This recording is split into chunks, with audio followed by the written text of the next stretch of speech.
Bien, Hechos capítulo 11 nos va a mostrar la forma en la que la iglesia pasó de ser una iglesia que estaba en Jerusalén, que después se extendió a todo Judea, que ya había llegado a Samaria, ahora iba a introducirse hasta lo último de la tierra. Hechos capítulo que los primeros creyentes y los primeros discípulos extendieron el evangelio de una manera poderosa. ¿Cuál fue la estrategia que el Señor? 11, versículo 19, que los que habían sido esparcidos a causa de la persecución de Esteban iban predicando, pero iban predicando solo a los judíos. Pero dice el versículo 20 que hubo unos varones entre todos que huyeron. Recuerden que cuando Esteban es apedreado, los únicos que se quedan en Jerusalén con claridad y con firmeza son los apóstoles. Habían sido puestos para también ministrar a Dios, para apoyar sirviendo las mesas, para enseñar, para evangelizar. Muchos de ellos salieron, fueron esparcidos. Bueno, entonces entre ellos hubo unos varones, dice aquí, de Chipre y de Cirene, que entraron en Antioquía y hablaron también a los griegos, anunciando el evangelio del Señor Jesús. Bien, en lo que ellos están haciendo esto, estamos hablando del 31, 32 después de Cristo. Jesús dio su vida por nosotros en el 29 después de Cristo. Así que 2 o 3 años después, ya que la iglesia creció, es esparcida, y estos creyentes predican ahí en Antioquía, les empiezan a predicar a los gentiles, a los griegos, dice ahí, significa a los gentiles, a los que no eran judíos. Al mismo tiempo, Saulo de Tarso está persiguiendo a la iglesia. Cuando él entrega su vida a Jesús, ellos también, de Jesús es realmente entregar nuestra vida al punto de estar dispuestos a morir. ¿Sí? Por eso es que una vez que hemos entregado nuestra vida a Jesús, no hay lugar para el pecado. No hay lugar para poner a Jesús en segundo lugar. No podemos hacer eso porque Él toma el primer lugar. Empezamos un proceso de obediencia, un proceso de renuncia, un proceso de renovación, de restauración de nuestra vida. Empiezan a cambiarse todos los aspectos que había en nuestra vida, todas las cosas que nos eran importantes se reorganizan para que solo Jesús tenga el primer lugar. Entonces, la Biblia nos muestra, nosotros encontramos después en Gálatas capítulo 1 que Pablo comenta que cuando él tuvo su encuentro con Jesús, en lugar de aprender el evangelio de los que ya lo sabían, dice que fue 3 años a Arabia. Y ahí recibió el evangelio de Jesús. Es decir, Jesús mismo le enseñó lo que es el evangelio de la gracia. Así que lo que yo veo es que al mismo tiempo que Saulo estaba recibiendo el evangelio y lo estaba aprendiendo, estos varones de Chipre y de Cirene que estaban predicando en Antioquía estaban enseñando, estaban empezando a predicar a personas que no eran judías. Y eso no era fácil. No era fácil porque un judío ya esperaba al Mesías. Un judío ya sabía que Dios era único y verdadero. ¿Ok? Bien. Sin embargo, dice en el versículo 21, y la mano del Señor estaba con ellos y gran número creyó y se convirtió al Señor. Entonces, el segundo aspecto que necesitamos para que seamos testigos verdaderos y poderosos de Dios es que la mano de Dios esté sobre nosotros. La mano de Dios estaba sobre estos hombres. No menciona aquí si había milagros, seguramente que sí, pero más que los milagros era que Dios estaba con ellos, la mano de Dios estaba con ellos, los respaldaba, los guiaba, los fortalecía y los utilizaba. de tal manera que creyó una gran multitud. Bien, cuando Saulo regresa a Damasco después de 3 años estando en Arabia, va a Jerusalén. Y en Jerusalén, cuando llega, ningún hermano se quiere acercar a él. ¿Por qué ningún hermano se quiere acercar a él? Porque le tenían miedo. Pero hay un hombre que va a entrar en escena.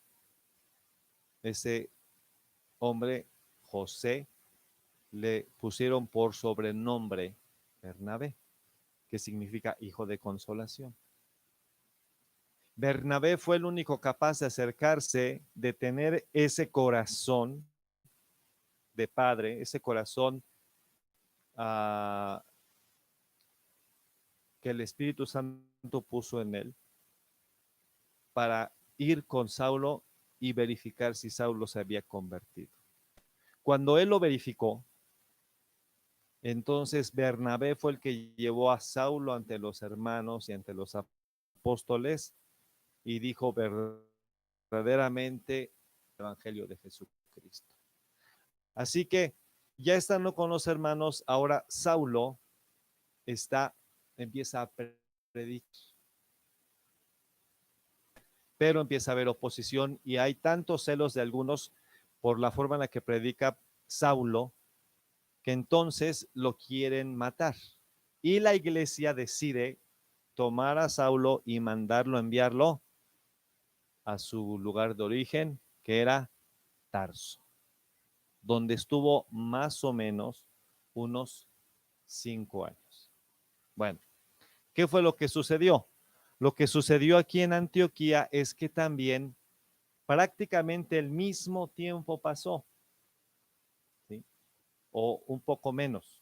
Pasaron algunos años para que la iglesia siendo y llamara la atención de la iglesia en Jerusalén. Fíjense cómo dice el 22. Llegó la noticia de estas cosas a oídos de la iglesia que estaba en Jerusalén y enviaron a Bernabé que fuese hasta Antioquía. Cuando llegó, vio la gracia de Dios, se regocijó y exhortó a todos a que con propósito de corazón permaneciesen fieles al Señor, porque era varón bueno y lleno del Espíritu Santo y de fe. ¿Ok? Entonces vean, este hombre tenía tal carácter, tenía tal corazón con el Espíritu Santo, que cuando los apóstoles se enteraron que ahora había personas, había creyentes que no eran judíos y que se habían entregado al Señor, y esto más o menos fue a la par o un poco después quizás, de que Pedro le habló a Cornelio y de que el Señor a través de su Espíritu Santo llenó a esos gentiles y mostró que ahora su palabra, su mensaje, su salvación ya no era solamente para judíos, sino era también para gentiles. Bueno, el Señor ya estaba actuando en los gentiles allá en Antioquía. Así que cuando llega la noticia, los apóstoles ahora envían a Bernabé, no lo envían para aplastar la obra, no lo envían para que vaya a examinar a ver si es cierto o no, sino lo envían para que él vaya a edificar. ¿Ok? Así que cuando él llega, dice que él se regocijó porque vio la gracia de Dios. ¿Qué significa que vio la gracia de Dios? Que vio a Dios actuando en las personas. Vean. Así que lo siguiente para que seamos testigos del Señor es que tenemos que ver más allá de lo que vemos en las personas. Generalmente cuando no tenemos el amor de Cristo vemos los errores de la gente, vemos las cosas que hacen mal, vemos que nunca van a ser buenos cristianos o que a lo mejor ni son cristianos, porque el Espíritu Santo no está utilizando nuestros ojos, no nos está permitiendo ver, o no le estamos permitiendo al Espíritu Santo que vea a través de nosotros o que veamos con ese amor. El punto es que cuando Bernabé llega, ve la gracia de Dios, ve que verdaderamente Dios está ahí, está trabajando, que esa gente, mucha gente ya ha creído en Jesús y entonces se regocija. No hay una envidia, no hay un ¿por qué no nos avisaron? No hay un ahora yo voy a poner orden, no.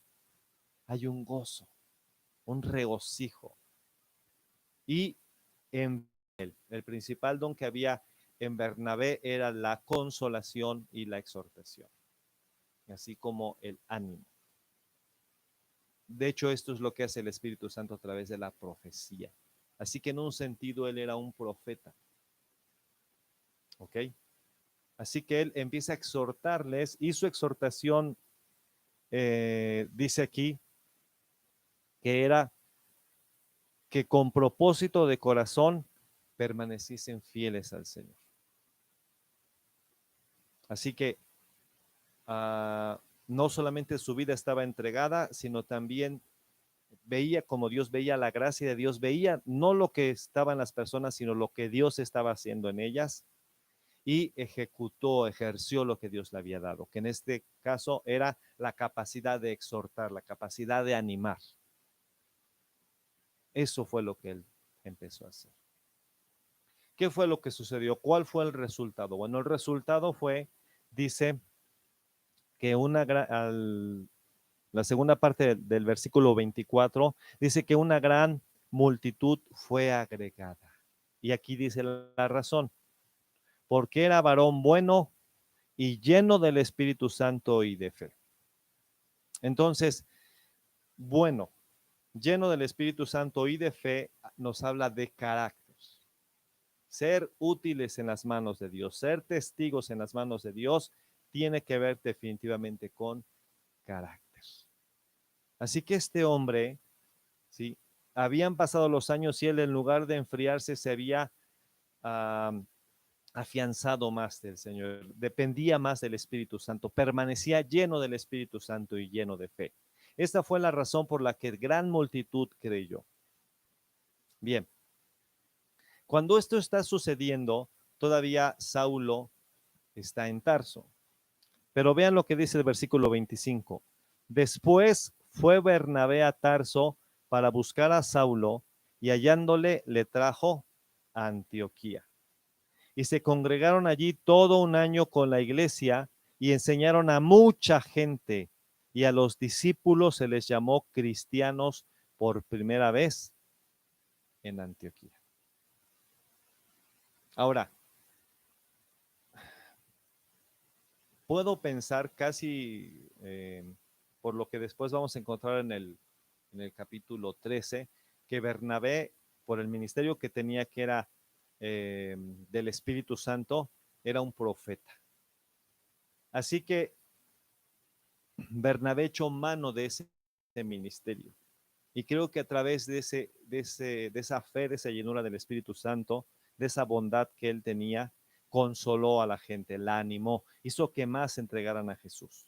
Pero llegó el momento donde Bernabé se dio cuenta que ya era mucha gente y que necesitaban capacitar o preparar a más personas. Necesitaban multiplicarse, necesitaban más líderes, necesitaban madurar. Así que estoy seguro que fue el Espíritu Santo quien puso en su corazón la guía y Bernabé fue por Saulo, que no estaba muy lejos. Tarso estaba cerca de Antioquía y fue por él y lo convenció para que lo ayudara. Y ambos enseñaron, dice aquí, todo un año. Todo un año pasaron enseñando a la iglesia en Antioquía. Y así fue ahí donde por primera vez se les llamó cristianos.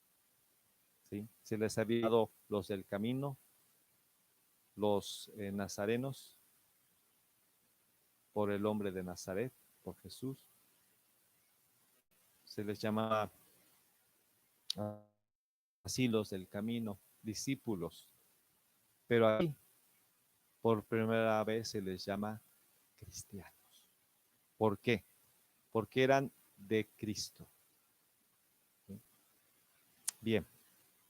Dice el versículo 27, en aquellos días unos profetas descendieron de Jerusalén a Antioquía, y levantándose uno de ellos llamado Agabo, daba a entender por el Espíritu que vendría una gran hambre en toda la tierra habitada, la cual sucedió en tiempo de Claudio. Entonces los discípulos, cada uno conforme a lo que tenía, determinaron enviar socorro a los hermanos que habitaban en Judea, los cuales en efecto hicieron, enviándolo a los ancianos por mano de Bernabé y de Saulo. Bien, entonces, ahora, ¿cómo seremos testigos? Bien, ya entregamos nuestra vida al Señor al grado de poder morir. Ya estamos dependiendo del Espíritu Santo, estamos ejerciendo lo que el Espíritu Santo nos dio, estamos viendo como Él ve, ejercemos nuestro ministerio, nos unimos con otros, nos asociamos, como fue lo que hizo Bernabé, pero también nos convertimos en una unidad. ¿Sí? En este caso, ese profeta que estaba en Jerusalén, que era de Jerusalén, llegó a Antioquía y ahí en Antioquía dio esta profecía. Yo creo que en Antioquía ya había algo muy particular, muy especial. Es decir, era una iglesia que por tener creyentes que no eran judíos, había una fe sencilla. Para ellos todo era nuevo. ¿Ok? Quizás había cosas que empezaba a enseñar Pablo y algunos hermanos judíos dicen, eso ya me lo sé, eso me lo enseñaron desde que iba yo al kinder. Desde que tenía yo 5 años me enseñaron eso mis padres, sí, pero para los nuevos creyentes todo era nuevo para aquellos que no habían sido judíos. Así que había un hambre de Dios. Y en ese ambiente, en esa iglesia, el Señor dio esta profecía de que iba a venir un hambre al mundo conocido, al mundo romano. Y que efectivamente eso sucedió cuando Claudio se convirtió en emperador con el tiempo de Claudio. Eso ya estaríamos hablando después del año 41. Así que, ¿qué es lo que sucede? ¿O cuál es la forma en la que Dios quiere que nosotros testifiquemos, seamos testigos? Nosotros debemos tener revelación de lo que viene al mundo, de lo que está por venir. Y es algo que estamos necesitados ahora, hermanos. Estamos necesitados de ver ahora, ya no podemos decir de lo que estamos viviendo, sino de lo que viene después. Porque hay mucha incertidumbre y puede haber muchas formas de encarar o de percibir el futuro, pero ¿cuál será la forma certera? ¿Cuál? Si el Señor nos revela, si buscamos y escuchamos de Dios, ¿cuál es su propósito? En este caso, la iglesia en Antioquía lo que entendió es que el propósito de saber que venía el hambre, ¿sí? Más que prepararse para el hambre, fue dar. ¿Cómo la ven? Fue dar.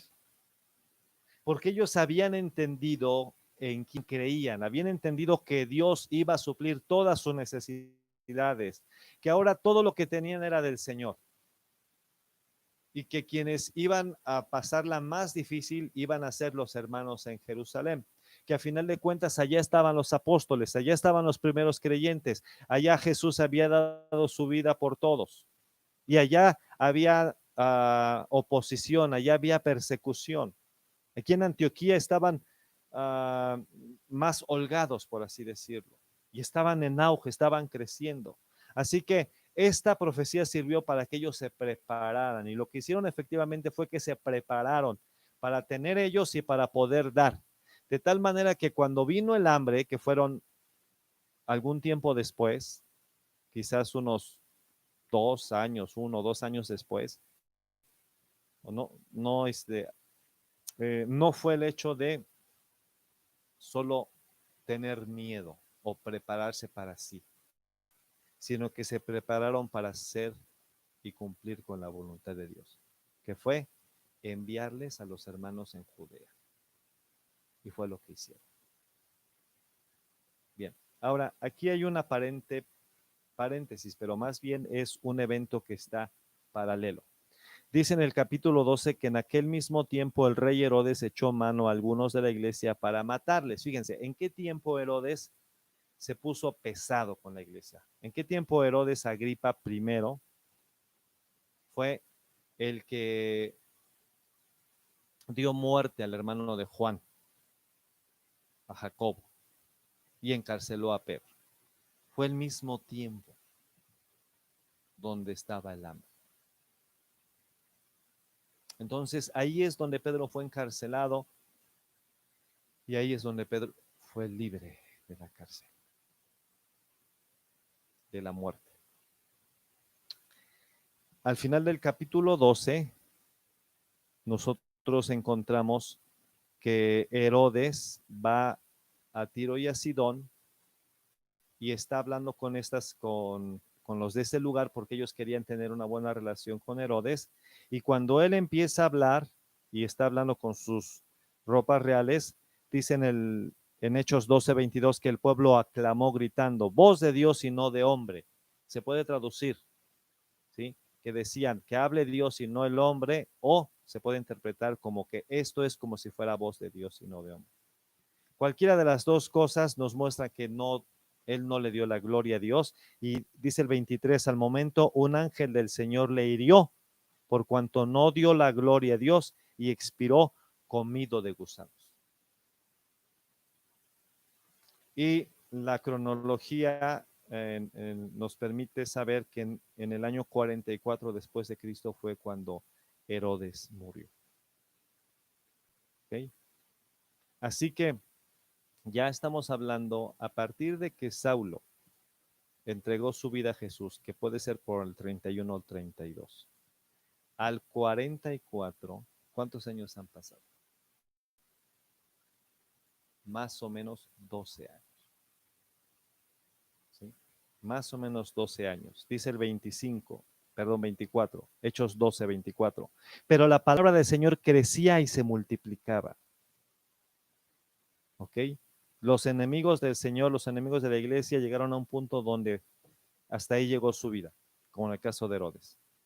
Pero la palabra de Dios, la palabra del Señor, el mensaje, el conocimiento de Dios crecía, llegaba cada vez a más gente, se afianzaba, se afirmaba, porque crecía y se multiplicaba. Versículo 25, y Bernabé y Saulo, cumplido su servicio, volvieron de Jerusalén, llevando también consigo a Juan, el que tenía por sobrenombre Marcos, y regresaron a Antioquía. Entonces, ahora Antioquía va a ser el siguiente centro importante de la iglesia. El primero fue Jerusalén. ¿Sí? Habrán sido, no sé, unos 8, 10 años cuando fue lo más importante. Todavía no desaparece, obviamente, la iglesia de Jerusalén. Pero ahora empieza a haber un auge poderoso. Hechos capítulo 13. Dice, había entonces en la iglesia que estaba en Antioquía profetas y maestros. Bernabé, Simón el que se llamaba Níger o Negro, Lucio de Cirene, Manaén el que se había criado junto con Herodes el tetrarca y Saulo.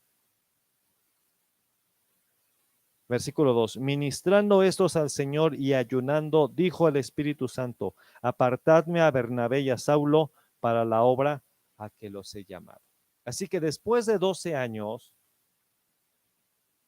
vean, después de 12 años, un proceso de 12 años llevó para que se cumpliera lo que el Señor Jesús le dijo a Saulo cuando se convirtió y lo que le dijo a Ananías, que fue el que oró por Saulo para que fuera lleno del Espíritu Santo y para que fuera, y que lo bautizó en agua. Cuando habló con ellos, les dijo, este es un instrumento que yo he escogido para que vaya a los gentiles, a los reyes y a mi pueblo Israel. Entonces ese proceso no fue cualquier cosa. Saulo pasó de todo. Fue rechazado. Los creyentes al principio no lo aceptaban. Cuando parecía que ya estaba en Jerusalén y que estaba siendo un buen predicador, lo mandaron a Tarso. Estuvo como 5 años allá. No dejó de predicar, estoy seguro. porque había un fuego que Dios había puesto en él. Pero para llegar a ser testigos del Señor, necesitamos perseverar, perseverar, perseverar, perseverar. Porque no siempre va a ser fácil, porque quizás haya dudas, porque quizás las cosas que esperábamos que vinieran muy pronto no han llegado. Quizás tú querías que tu familia se arrepintiera, todos, rápido, ya, y quizás no ha pasado. Quizás tienes que orar más y llorar y esperar.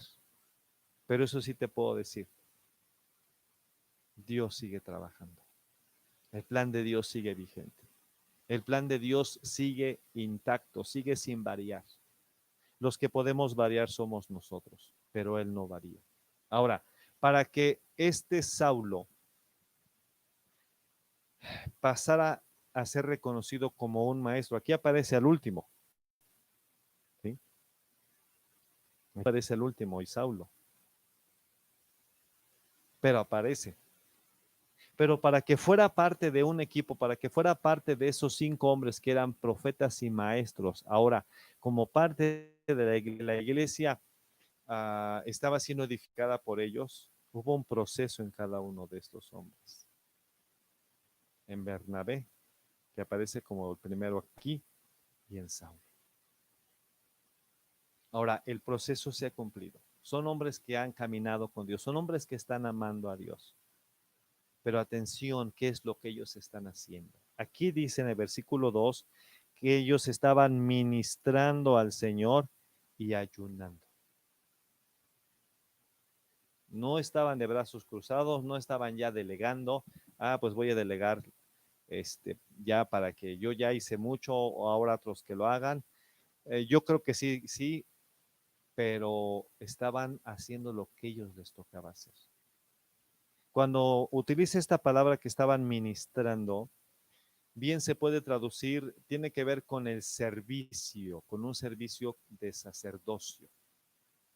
¿Sí? Y dicho sea de paso, ese servicio de sacerdocio ahora lo tenemos todos los creyentes, todos los creyentes. Ya no hay separación entre los ministros y los laicos. No, puede haberlo por organización, puede haberlo por un llamamiento,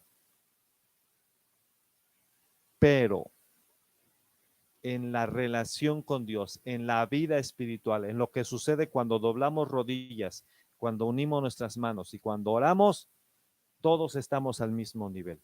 Todos, todos, todos ministramos a Dios, servimos a Dios, todos por igual. Todos. Aún si tienes un día de haber entregado tu vida a Jesús, tú tienes acceso al trono de la gracia. Tú puedes hablar con Dios, tú puedes pedir y recibir. Y tú y yo podemos adorar. Lo que estaban haciendo ellos en forma más simple es que estaban adorando a Dios. Estaban en una reunión de adoración. Esto es ministrar a Dios. ¿Con qué tiene que ver esto? Bueno, tiene que ver con madurez. ¿Por qué digo con madurez? Bueno, porque uno entre más pequeño es, el ser humano entre más pequeño es, depende más de los adultos. El bebé depende 100% de los adultos, 100% de la mamá, ¿ok? El niño depende un 80-70% de los papás, ¿ok? Quizás más, quizás menos, depende cómo sean los papás también. Pero conforme va creciendo, ¿sí? El adolescente en teoría debe de depender menos de los papás, hacer más cosas por sí mismo. Y conforme vamos creciendo, nos vamos volviendo más independientes hasta que nos convertimos en adultos. Ok. Entre más pequeño es el ser humano, más pide. Ok. El bebé solo llora. conforme vamos creciendo, pedimos, pero también damos. Ahí es donde vemos cuando alguien se está convirtiendo en adulto, ¿verdad? Cuando la niña de 9 años, o 10, o 7, 11, mami, ¿en qué te ayudo? Ya no es nada más pedir. Bueno, la vida de oración revela mucho en qué grado estamos, cómo estamos caminando con Dios. La verdad, amados y amigos, tenemos que llegar al punto de pedir menos y adorar más. Porque cuando llegamos a ese punto de adorar más o de solo adorar, es que ya no estamos preocupados sobre qué va a venir, ni cuánto necesitamos de Dios. Porque ya sabemos que ya sabemos que conoce nuestras necesidades y le seguimos pidiendo. Pero una vez que que le hemos pedido, que hemos echado nuestra ansiedad sobre él, una vez que hemos rogado, que hemos llorado incluso, porque puede ser que lo requiera por todo lo que está implicando, lo que estamos viviendo, ahora solo adoramos. Y era lo que ellos ya estaban haciendo, estaban adorando. Cuando estaba sucediendo esto, dice que el Espíritu Santo habló o dijo, de aquí dice dijo, ¿verdad? Apartadme a Bernabé y a Saulo para la obra a que los he llamado. Y efectivamente la obra a la que ellos fueron llamados se conoce como la obra misionera. Aquí es donde van a iniciar el primer viaje misionero que voy a compartir en la próxima sesión. Y solo lo que quiero terminar es versículo 3 y 4.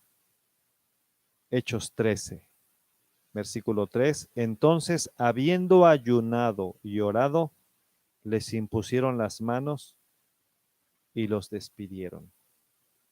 Ellos entonces, enviados por el Espíritu Santo, descendieron a Seleucia y de allí navegaron a Chipre, de donde era originario Bernabé. Bien. ¿Cómo podemos ser testigos verdaderos de Jesús? Bien, conociéndolo de verdad, habiéndonos entregado todo lo que tenemos, todo lo que somos, todo nuestros hábitos, nuestra vida, hasta nuestros pecados, viviendo en limpieza, entregándolo todo. ¿Sí?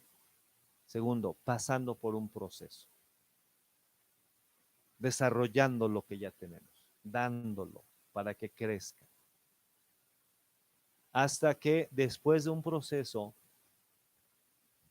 que generalmente no es corto, pero lo que me pregunto es, si Saulo echándole tantas ganas, pasando 3 años con Jesús, aprendiendo de Jesús directamente, llegando a Jerusalén a predicar, predicando con los suyos, que muchas veces es lo más difícil. Jesús dijo, no hay profeta sin honra, sino en su propia tierra. Y Saulo hizo eso. Ahí en Tarso pasó 4 o 5 años predicando. Entonces, después de pasar ese proceso, persistiendo, hasta llegar al punto de que Jesús es el centro, el Señor nos llevará al siguiente paso.